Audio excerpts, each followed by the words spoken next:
Wikenda umfiriwa sasa. Si tena machi.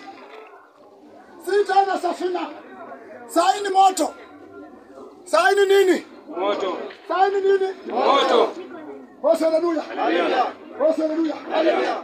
Kisasi hiki kimewekewa kipa ya nini? Ya moto. Jambo wote. Jambo sana. Wewe mama.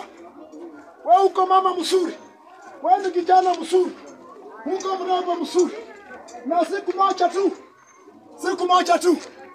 Unaweza kukutana na chama mwingine aliye na nguvu kukuliko wewe. Ambao unaita ugonjwa. Ugonjwa wa mauti. Utakufa. Haleluya. Haleluya. Sasa utachokoa nani? Na utapata nini? Utapata wokovu. Utakombolewa. Msomaji soma. Haleluya wote.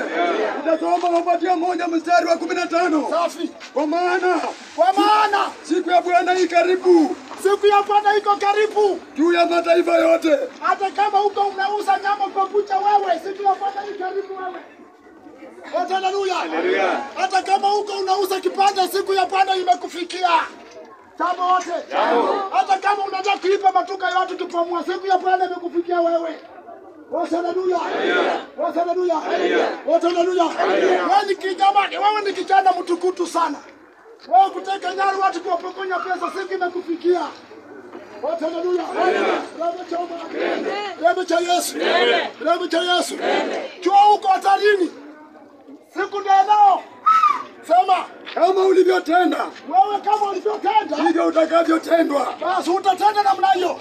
Kama leo unakata watu na mapanga, wewe utakata na mapanga.